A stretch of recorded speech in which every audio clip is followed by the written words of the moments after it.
नमस्ते, welcome to the UPSC podcast channel. आज हमारी इंडियन पॉलिटिक्स श्रृंखला में हम चर्चा करेंगे चैप्टर 51 भाषाई अल्पसंख्यकों के लिए विशेष अधिकारी यानी special officer for linguistic minorities पर। और ये टॉपिक दिलचस्प इसलिए भी है क्योंकि जब संविधान लागू हुआ तब इस पद का कोई जिक्र ही नहीं था। ये बाद में जोड़ा गया। तो सवाल उठता है क्यों, कैसे? चलिए इसी की गहराई में उतरते हैं, समझते हैं स्पेशल ऑफिसर की पूरी कहानी। तो ये सफर शुरू होता है स्टेट्स रीऑर्गेनाइजेशन कमीशन मतलब एसआरसी से, है ना, जो 1953-55 में काम कर रही थी। उनका मुख्य काम था राज्यों को भाषा के आधार पर पुनर्गठित करना। जब वो ये काम कर रहे थे तो उन्हें एक बड़ी चिंता सताई। बिल्कुल, एसआरसी ने ये महसूस किया कि भाई जब हम भाषा के आधार पर राज्य बना रहे हैं तो हर राज्य में कुछ लोग ऐसे जरूर होंगे जिनकी मातृभाषा उस राज्य की प्रमुख या बहुसंख्यक भाषा से अलग होगी। जैसे महाराष्ट्र बनेगा तो मराठी प्रमुख भाषा होगी, पर वहां कन्नड़, तेलुगु, गुजराती बोलने वाले भी तो होंगे। हाँ बिल्कुल। तो उनका क्या होगा? उनके भाषाई हितों की रक्षा कैसे होगी? ये एक बड़ा सवाल था। हाँ, ये तो स्वाभाविक चिंता थी क्योंकि भाषा सिर्फ कम्युनिकेशन का जरिया नहीं होती ना, वो पहचान, संस्कृति, शिक्षा सबसे जुड़ी होती है। तो एसआरसी ने क्या सिफारिश की इसके लिए? एसआरसी ने बहुत स्पष्ट रूप से कहा कि भाषाई अल्पसंख्यकों यानी लिंग्विस्टिक माइनॉरिटीज के हितों की रक्षा के लिए संवैधानिक स्तर पर कुछ ठोस कदम उठाने की जरूरत है। मतलब एक डेडिकेटेड मैकेनिज्म चाहिए। और सरकार ने इस सिफारिश को गंभीरता से लिया। इसी के चलते 1956 में लाया गया 7th कॉन्स्टिट्यूशनल अमेंडमेंट एक्ट, 7वां संशोधन 1956 में। हाँ, ये संविधान में 7वां संशोधन था और काफी महत्वपूर्ण था क्योंकि इसने राज्यों के पुनर्गठन को संवैधानिक जामा पहनाया। इसी संशोधन के तहत संविधान के पार्ट 17 में, जो ऑफिशियल लैंग्वेज से संबंधित है, एक नया अनुच्छेद जोड़ा गया, article 350B। Article 350B, okay. तो ये है वो कॉर्नरस्टोन जिस पे ये पूरा ढांचा खड़ा है। तो इसमें क्या प्रावधान किए गए? व्हाट डज इट एक्चुअली से? आर्टिकल 350B बहुत सिस्टमैटिक तरीके से इस व्यवस्था को स्थापित करता है। इसके मुख्य बिंदु समझ लेते हैं। पहला ये कहता है कि भाषाई अल्पसंख्यकों के लिए एक स्पेशल ऑफिसर होगा। There shall be a special officer for linguistic minorities. शैल मतलब मैंडेटरी है। हाँ, शैल शब्द इस्तेमाल हुआ है, मतलब ये मैंडेटरी है, सरकार की मर्जी पर नहीं छोड़ा गया। दूसरा, इस स्पेशल ऑफिसर की नियुक्ति कौन करेगा? भारत के राष्ट्रपति, प्रेसिडेंट ऑफ इंडिया। ये अधिकार राष्ट्रपति को दिया गया है। ओके, पद बना दिया, नियुक्ति राष्ट्रपति करेंगे, लेकिन इनका काम क्या होगा? What's the primary duty? यही सबसे अहम हिस्सा है। आर्टिकल 350B(2) कहता है कि इस स्पेशल ऑफिसर का कर्तव्य मतलब ड्यूटी होगा कि वो संविधान के तहत भाषाई अल्पसंख्यकों को जो भी सेफगार्ड्स यानी सुरक्षा उपाय दिए गए हैं उनसे जुड़े सभी मामलों की जांच करें। Investigate all matters relating to the safeguards. मतलब ये देखना कि जो संवैधानिक गारंटीज हैं वो जमीन पर उतर रही हैं या नहीं, कहीं कागजों में ही तो सिमट कर नहीं रह गई। मतलब एक तरह से कॉन्स्टिट्यूशनल वॉचडॉग है लिंग्विस्टिक माइनॉरिटीज के लिए। अच्छा, जांच कर ली, फिर रिपोर्ट किसको देंगे? जांच के बाद वो इन मामलों पर राष्ट्रपति को रिपोर्ट करेंगे। कितने समय के अंतराल पर रिपोर्ट देनी है? मतलब at such intervals as the president may direct, ये राष्ट्रपति तय करेंगे। यूजुअली ये एनुअल रिपोर्ट्स होती हैं, पर जरूरत पड़ने पर विशेष रिपोर्ट भी दी जा सकती है। और राष्ट्रपति उन रिपोर्ट्स का क्या करेंगे? कहीं वो फाइलों में ही तो नहीं रह जाएंगी? नहीं, बिल्कुल नहीं। आर्टिकल 350B(2) आगे कहता है कि राष्ट्रपति इन सभी रिपोर्ट्स को संसद के दोनों सदनों, ईच हाउस ऑफ पार्लियामेंट यानी लोकसभा और राज्यसभा के सामने रखवाएंगे। सिर्फ इतना ही नहीं, जिन राज्यों से वो रिपोर्ट संबंधित है उन राज्य सरकारों, governments of the states concerned को भी भेजेंगे। अच्छा, ये तो ट्रांसपेरेंसी और अकाउंटेबिलिटी सुनिश्चित करने का अच्छा तरीका है। पार्लियामेंट में चर्चा होगी, राज्यों को पता चलेगा कि उनके यहाँ क्या स्थिति है, क्या कमियां हैं। This seems like a well thought out system. हाँ, इंटेंशन तो यही है कि ये रिपोर्ट्स पब्लिक डोमेन में आएं, उन पर बहस हो और सुधारात्मक कार्रवाई की जा सके। लेकिन एक चीज मेरे दिमाग में खटक रही है, जब इतनी महत्वपूर्ण पोस्ट बनाई गई, राष्ट्रपति द्वारा नियुक्ति हो रही है, पार्लियामेंट तक रिपोर्ट जारी है, तो क्या संविधान में इनके क्वालिफिकेशंस, टेन्योर यानी कार्यकाल, सैलरी, अलाउंसेस, सर्विस कंडीशंस या हटाने का प्रोसीजर मतलब रिमूवल प्रोसेस के बारे में भी कुछ बताया गया है? Who can be appointed, for how long, what are their service rules, ये सब है संविधान में? यहीं पर एक दिलचस्प मोड़ आता है। संविधान आर्टिकल 350B में स्पेशल ऑफिसर के पद, नियुक्ति, ड्यूटीज और रिपोर्टिंग मैकेनिज्म के बारे में तो बताता है, लेकिन qualifications, tenure, salary, allowances, service conditions और रिमूवल प्रोसीजर, इन महत्वपूर्ण पहलुओं पर संविधान पूरी तरह से मौन है। It does not specify any of these details. Seriously, संविधान में ये सब नहीं लिखा? ये तो काफी सरप्राइजिंग है। इसका क्या मतलब निकाला जाए? क्या ये एक कमी है या जानबूझकर फ्लेक्सिबिलिटी रखी गई है? इसके दोनों पहलू हो सकते हैं। एक तरफ ये सरकार को फ्लेक्सिबिलिटी देता है कि वो जरूरत के हिसाब से उपयुक्त व्यक्ति को नियुक्त कर सके और सर्विस कंडीशंस तय कर सके। हो सकता है उस वक्त सोचा गया हो कि ये चीजें एग्जीक्यूटिव ऑर्डर्स या नियमों के तहत तय कर ली जाएंगी।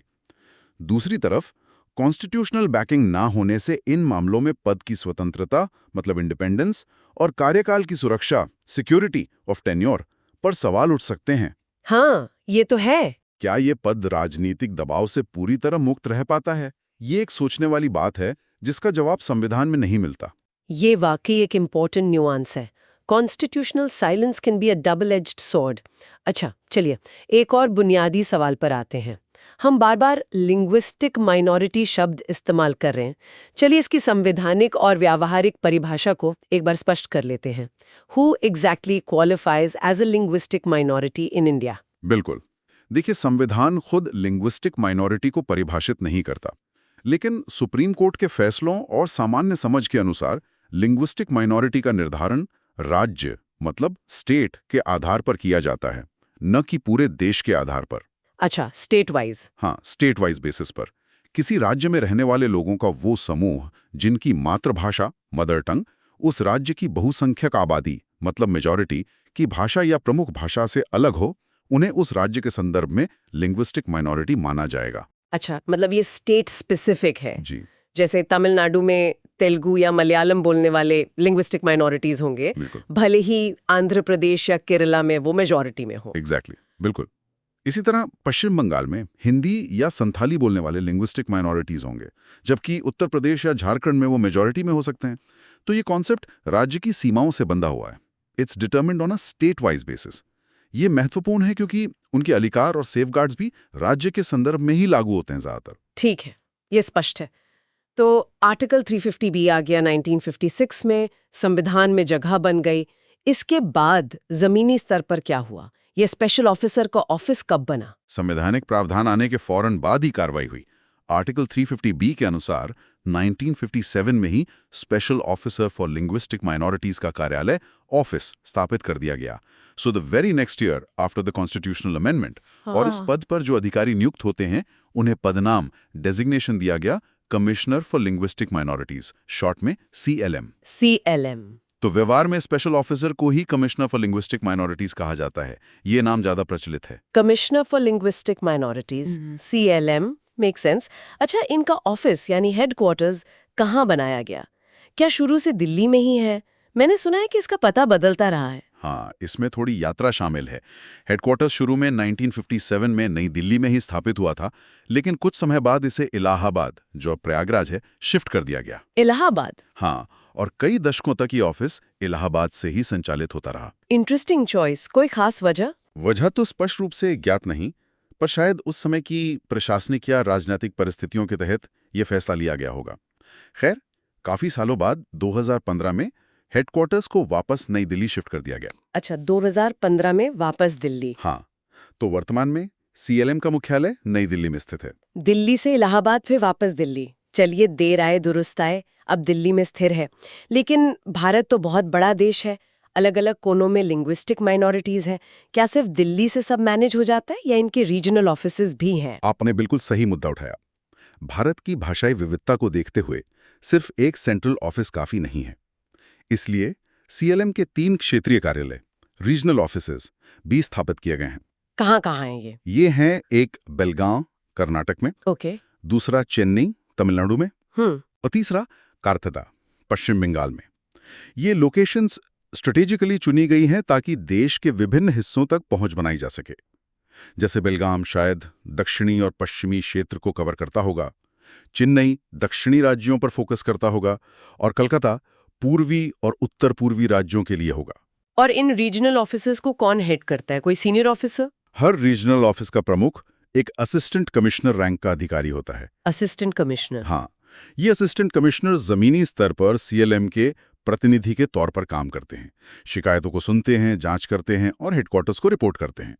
दे act as the eyes and ears of the CLM in their respective regions. ठीक है, तो दिल्ली में एचक्यू और बेलगाम, चेन्नई, कलकत्ता में रीजनल ऑफिसेस।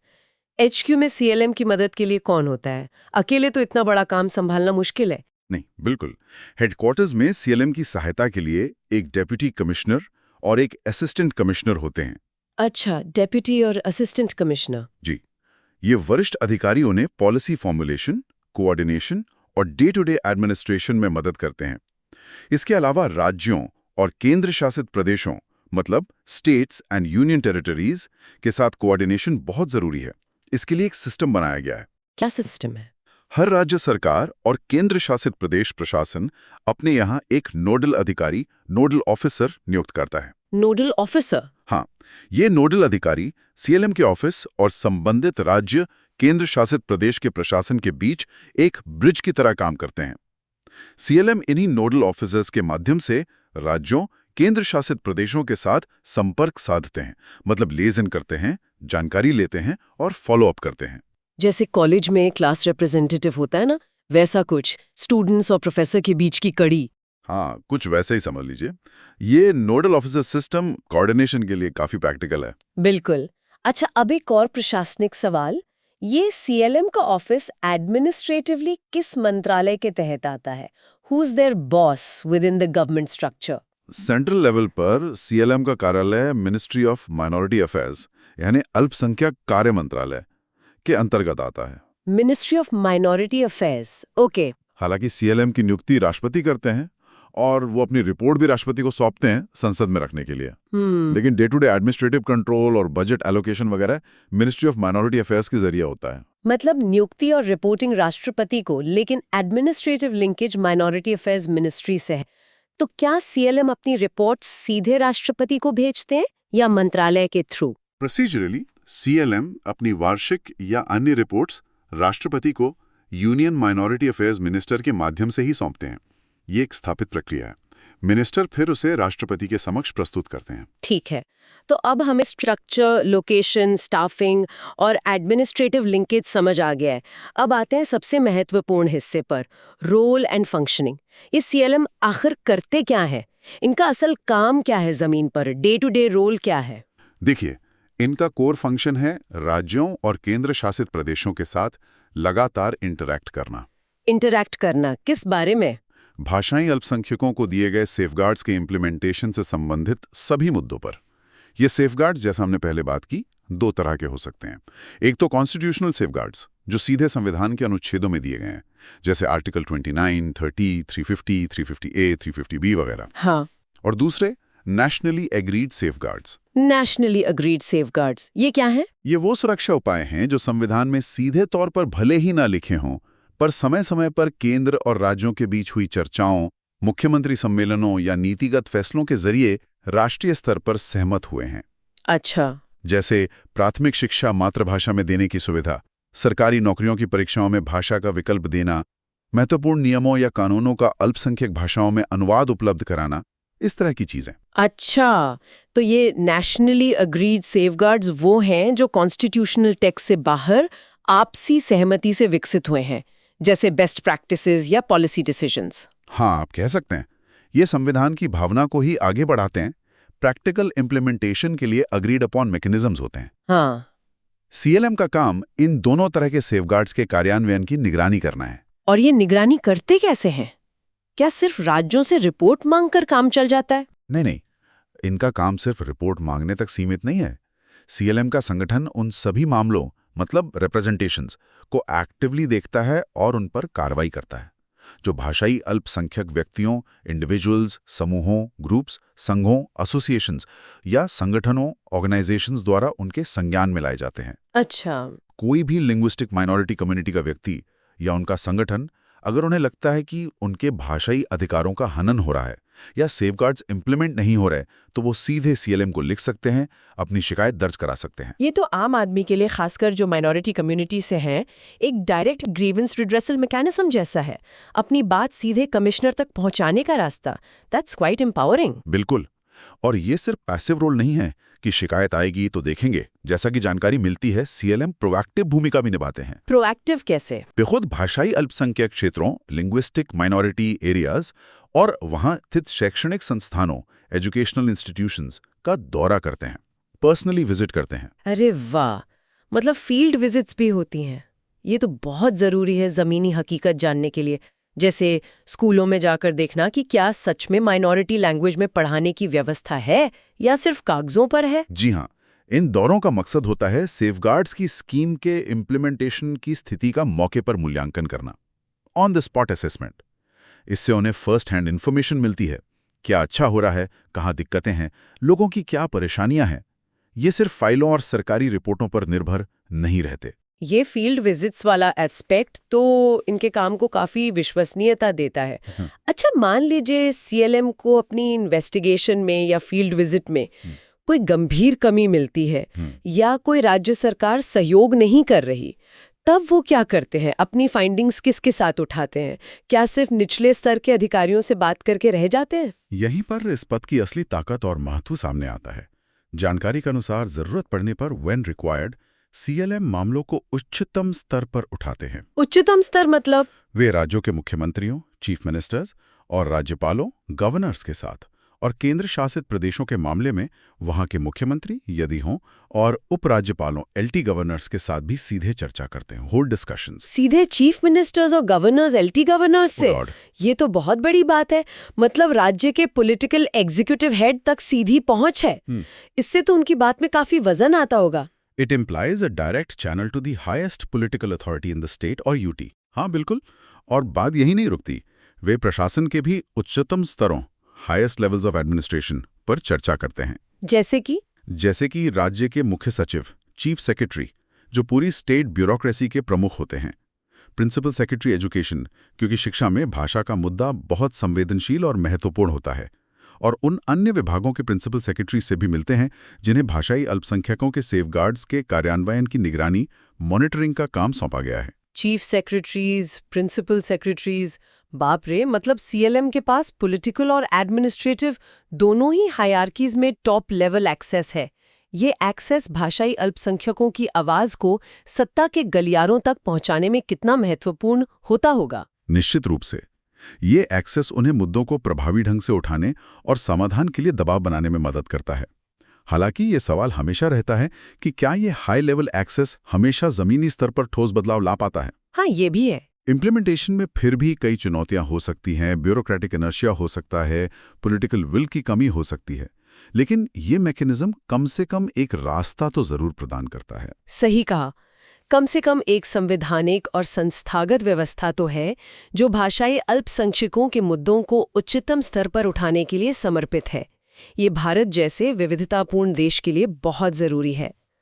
तो ये थी कहानी special officer for linguistic minorities यानी सीएलएम की। कैसे ये पद संविधान में बाद में जोड़ा गया, इसका क्या स्ट्रक्चर है, और सबसे महत्वपूर्ण इसका रोल क्या है लिंग्विस्टिक डाइवर्सिटी को प्रोटेक्ट करने में।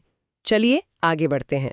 ठीक है, तो अब हम बात करेंगे भाषाई अल्पसंख्यकों के लिए जो स्पेशल ऑफिसर है उनके विजन और मिशन पर। चलिए इसे थोड़ा खोल कर समझते हैं। हाँ बिल्कुल। और मतलब साथ ही हम उनके फंक्शंस यानी जो काम है और ऑब्जेक्टिव्स, उद्देश्यों को भी जरा गहराई से देखेंगे। सोर्स मटेरियल काफ़ी है हमारे पास, तो कोशिश रहेगी कि इस संस्था की अहमियत और काम करने के तरीके को पूरी तरह समझें। बढ़िया। तो शुरुआत विजन से करते हैं। सोर्स ये कहता है कि इनका विजन है जो भाषाई अल्पसंख्यक है, लिंग्विस्टिक माइनॉरिटीज, उनके लिए जो कॉन्स्टिट्यूशनल सेफगार्ड्स है, उनके इफेक्टिव इम्प्लीमेंटेशन के लिए जो मौजूदा मशीनरी और मैकेनिज्म है उसे स्ट्रीमलाइन और स्ट्रेंथन करना। सुनने में थोड़ा भारी लगता है ना? हाँ। इसे आसान करते हैं। बिल्कुल। देखिए, संविधान ने भाषाई अल्पसंख्यकों को कुछ सुरक्षा कवच, कुछ सेफगार्ड्स दिए हैं, ये तो ठीक है। हाँ, लेकिन मतलब सिर्फ संविधान में लिख देना काफी नहीं होता ना, उन्हें जमीन पर उतारने के लिए मेरा मतलब है असल में लागू करने के लिए एक पूरा सिस्टम, एक मशीनरी चाहिए। सरकारी विभाग होते हैं, नियम होते हैं, प्रक्रियाएं होती हैं। और अक्सर ये मशीनरी, जैसा सरकारी कामों में होता ही है, थोड़ी धीमी हो सकती है, थोड़ी उलझी भी हो सकती है। तो स्ट्रीमलाइन करने का मतलब है इन प्रक्रियाओं को आसान बनाना, रुकावटें हटाना, तेज करना। अच्छा। जैसे पहले किसी काम के लिए 10 जगह अर्जी देनी पड़ती थी, अब शायद एक ही जगह ऑनलाइन हो जाए। वो हुआ स्ट्रीमलाइनिंग। हाँ, जैसे कॉलेज एडमिशन के टाइम होता था ना कि अलग अलग काउंटर पे भागो, तो स्ट्रीमलाइनिंग मतलब सिंगल विंडो सिस्टम जैसा कुछ। या कह सकते हैं वैसा ही कुछ। और स्ट्रेंथन करने का क्या मतलब हुआ? हाँ, ये स्ट्रेंथन क्या है? स्ट्रेंथन मतलब मजबूत करना। इस मशीनरी को ज्यादा ताकत देना, ज्यादा रिसोर्सेज देना, ज्यादा अधिकार देना, ताकि वो अपना काम ढंग से कर पाए। ओके। हो सकता है स्पेशल ऑफिसर के दफ्तर में स्टाफ कम हो, है ना, या उनके पास राज्यों से जानकारी मांगने की पर्याप्त शक्ति ना हो। स्ट्रेंथनिंग का मतलब है इन कमियों को दूर करना, ताकि ऑफिस महज एक नाम का ना रह जाए, बल्कि असल में प्रभावी हो, इफेक्टिव। अच्छा, तो विजन हुआ कि जो सिस्टम अल्पसंख्यकों के भाषा संबंधी अधिकारों की रक्षा के लिए बना है, उसे एकदम चुस्त दुरुस्त और ताकतवर बनाना है। एग्जैक्टली, बिल्कुल। और इसका अंतिम मकसद क्या है? मकसद है कि जो लोग अल्पसंख्यक भाषाएं बोलते हैं, उनके अधिकारों की रक्षा हो, प्रोटेक्शन ऑफ राइट्स मिले। क्यों? ताकि उन्हें इंक्लूसिव और इंटीग्रेटेड डेवलपमेंट के लिए समान अवसर, मतलब इक्वल अपॉर्चुनिटीज मिल सकें। ये इक्वल अपॉर्चुनिटी शब्द बहुत जरूरी है यहाँ। हाँ, ये तो है। सोचिए, अगर यूपीएससी का एग्जाम सिर्फ हिंदी और इंग्लिश में हो, तो क्या तमिल, बंगाली या मराठी मीडियम से पढ़े छात्रों को बराबरी का मौका मिला? नहीं ना। बिल्कुल नहीं। या मान लीजिए सरकार कोई नई स्कीम लाती है किसानों के लिए, लेकिन उसकी सारी जानकारी, सारे फॉर्म्स सिर्फ राज्य की मुख्य भाषा में है। हाँ। अब अगर किसी इलाके में किसान कोई और भाषा बोलते हैं, जैसे उड़ीसा के आदिवासी इलाकों में संबलपुरी या कुई, हाँ। तो वो तो स्कीम का फायदा उठाने से रह जाएंगे। ये इक्वल अपॉर्चुनिटी नहीं हुई। सही पकड़ा। एकदम सही उदाहरण है। और इंक्लूसिव डेवलपमेंट का मतलब ही है ऐसा विकास जिसमें सब शामिल हों, कोई भी भाषाई समूह पीछे ना छूटे। और इंटीग्रेटेड डेवलपमेंट मतलब जुड़ा हुआ विकास। ऐसा नहीं कि देश का एक हिस्सा तो बुलेट ट्रेन की रफ्तार से आगे बढ़ रहा है और दूसरा बैलगाड़ी पर ही अटका है, सिर्फ इसलिए कि उनकी भाषा अलग है। बात तो सही है। जब लोगों को लगता है कि उनकी भाषा, उनकी संस्कृति सुरक्षित है और उन्हें विकास में बराबर का भागीदार माना जा रहा है, तो वो देश से ज्यादा जुड़ाव महसूस करते हैं। ये नेशनल इंटीग्रेशन के लिए भी बहुत जरूरी है। भारत का, जहां भाषा किसी के आगे बढ़ने में रुकावट न बने, सबको साथ लेकर चला जाए। चलिए अब आते हैं मिशन पर। सोर्स के अनुसार मिशन है ये पक्का करना कि सभी राज्य और केंद्र शासित प्रदेश, मतलब यूटीज, भाषाई अल्पसंख्यकों के लिए कॉन्स्टिट्यूशनल सेफगार्ड्स और nationally agreed scheme of safeguards को प्रभावी ढंग से लागू करें। हाँ, मिशन बिल्कुल एक्शन ओरिएंटेड है। ये विजन तक पहुंचने का रोड मैप है एक तरह से। इसमें 2 चीजें लागू करवानी है। पहला, कॉन्स्टिट्यूशनल सेफगार्ड्स। ये वो अधिकार हैं जो सीधे संविधान से मिलते हैं, जैसे आर्टिकल 29 है। वो कहता है कि भारत के किसी भी हिस्से में रहने वाले नागरिकों की किसी भी वर्ग को जिनकी अपनी विशेष भाषा, लिपि या संस्कृति है, उसे बनाए रखने का अधिकार होगा। ठीक है। आर्टिकल 30 अल्पसंख्यकों को, चाहे वो धर्म पर आधारित हो या भाषा पर, अपनी पसंद के एजुकेशनल इंस्टीट्यूशन स्थापित करने और चलाने का अधिकार देता है। राइट। और एक और महत्वपूर्ण है, आर्टिकल 350A। ये कहता है कि हर राज्य और स्थानीय मताधिकारी का प्रयास होना चाहिए कि भाषाई अल्पसंख्यक समूहों के बच्चों को प्राथमिक स्तर की शिक्षा उनकी मातृभाषा में देने के लिए पर्याप्त सुविधाएं हों। ये तो हुए संवैधानिक प्रावधान, लेकिन ये nationally agreed scheme of safeguards, ये क्या चीज है? मतलब क्या ये भी उतनी ही बाइंडिंग होती है? अच्छा सवाल है। देखिए, ये स्कीम्स वो नीतियां, फैसले या समझौते हैं जो शायद सीधे संविधान में शब्दशः ना लिखे हों, लेकिन राष्ट्रीय स्तर पर केंद्र और राज्यों की आपसी सहमति से या विचार विमर्श के बाद तय किए गए हैं। जैसे? कोई उदाहरण? जैसे स्कूलों में त्रिभाषा सूत्र, 3 लैंग्वेज फॉर्मूला लागू करने का फैसला। ये एक उदाहरण है। हाँ, सुना है इसके बारे में। या ये तय करना कि जिन जिलों में अल्पसंख्यक भाषा बोलने वालों की एक निश्चित आबादी है, मान लीजिए 15-20%, वहां जरूरी सरकारी नियम, नोटिस वगैरह उनकी भाषा में भी प्रकाशित हो। अच्छा, ओके। या शायद ये फैसला कि प्रतियोगी परीक्षाओं में सवालों के जवाब अल्पसंख्यक भाषाओं में भी लिखने की छूट दी जाए। ये सब नेशनली अग्रीड स्कीम्स के तहत आ सकते हैं।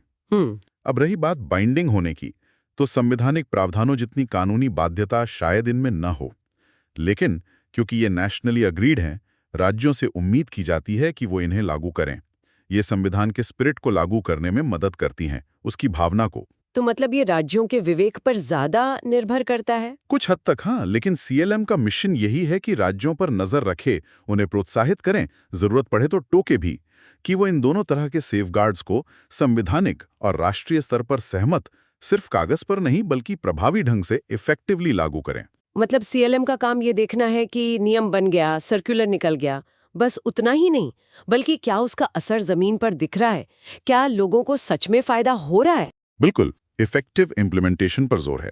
और क्यों करना ये सब? ताकि विजन वाला लक्ष्य हासिल हो, समावेशी विकास और समान अवसर। तो मिशन विजन को हकीकत में बदलने का तरीका है, सीधा सा फंडा है। चलिए अब देखते हैं कि ये स्पेशल ऑफिसर या commissioner for linguistic minorities CLM असल में करते क्या हैं, फंक्शंस क्या हैं इनके।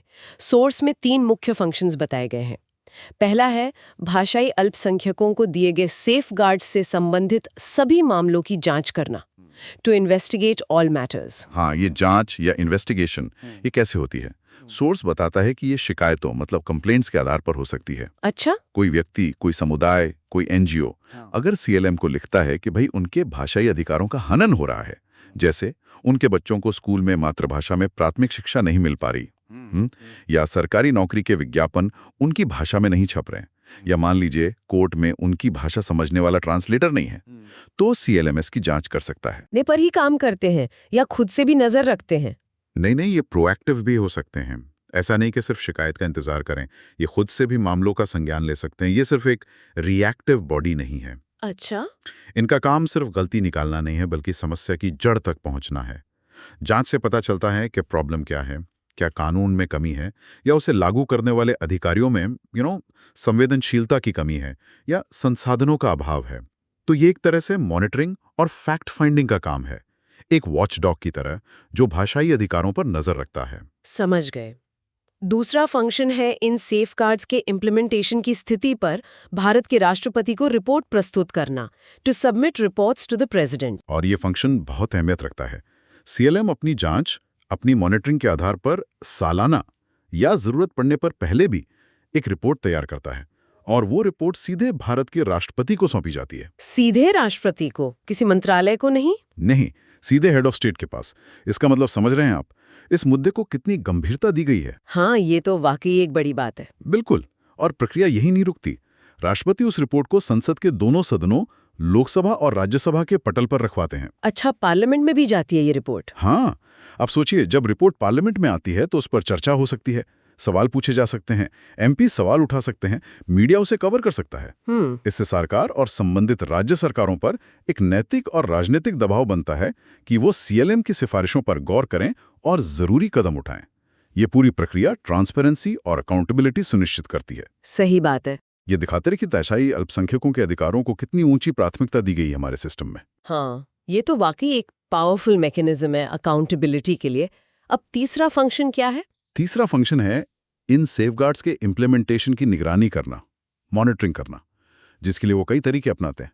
कैसे तरीके? जैसे प्रश्नावली, क्वेश्चनेज, दौरे, विजिट्स, सम्मेलन, कॉन्फ्रेंसेस, सेमिनार्स, बैठकें, मीटिंग्स और समीक्षा तंत्र, रिव्यू मैकेनिज्म वगैरह।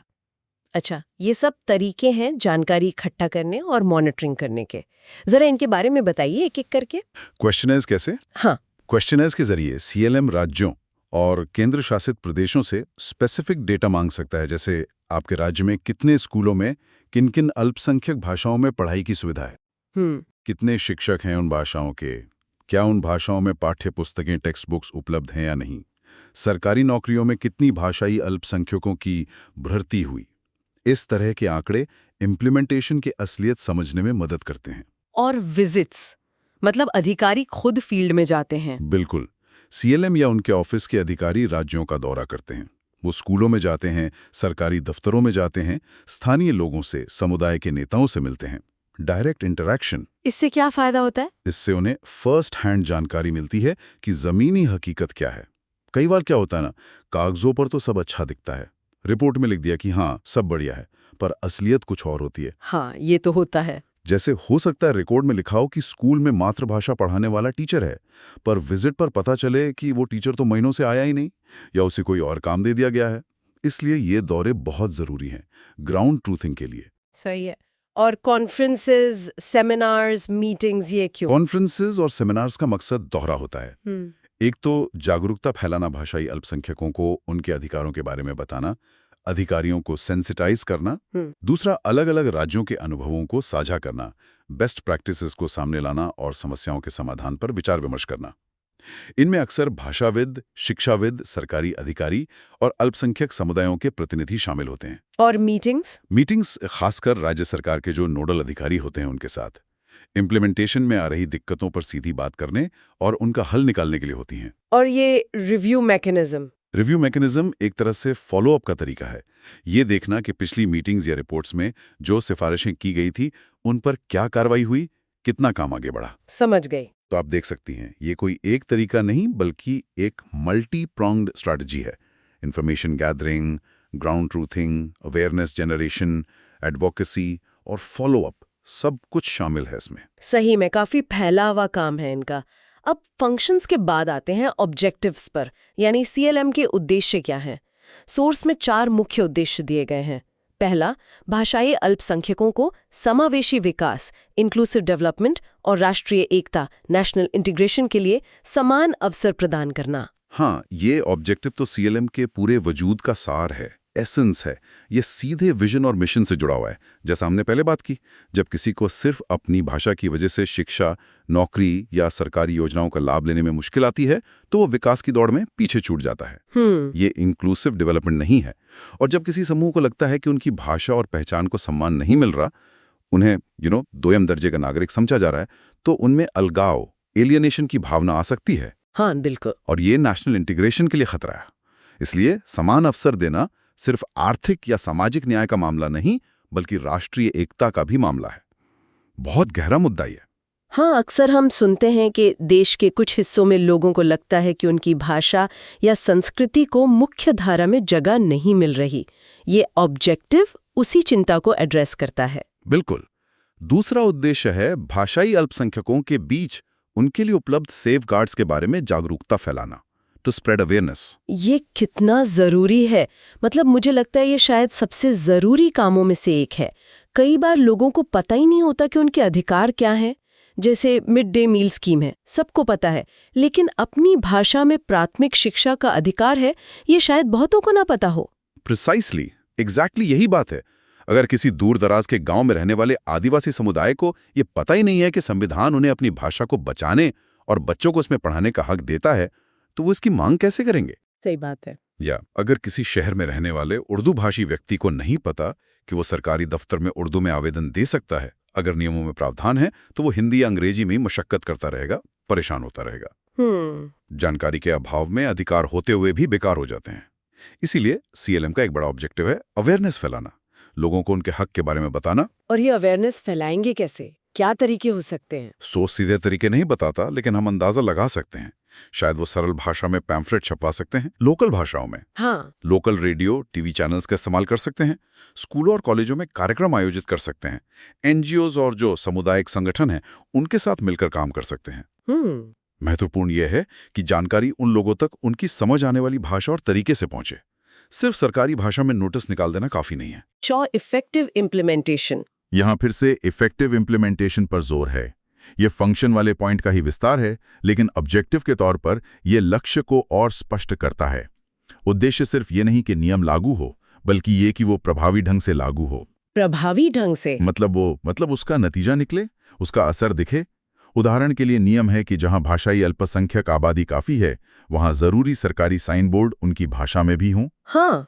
इफेक्टिव इम्प्लीमेंटेशन का मतलब है कि साइन बोर्ड लगे हों, सही जगह लगे हों, उनमें सही भाषा और लिपि का प्रयोग हो, वो टूट फूट ना गए हों और लोगों ने आसानी से पढ़ सकें। सिर्फ खाना पूर्ति के लिए एक छोटा सा कोने में साइन बोर्ड लगा देना इफेक्टिव इम्प्लीमेंटेशन नहीं है। मतलब आउटकम पर फोकस, ना कि सिर्फ आउटपुट पर, कि साइन बोर्ड लग गया ये आउटपुट है, लोग उसे पढ़ पा रहे हैं और समझ पा रहे हैं, ये आउटकम है। बिल्कुल सही, एकदम सही समझा आपने। आउटकम इज की, और चौथा उद्देश्य है भाषाई अल्पसंख्यकों के सेफगार्ड से संबंधित शिकायतों या अभ्यावेदनों representations for redress of grievances को संभालना, to handle the representations।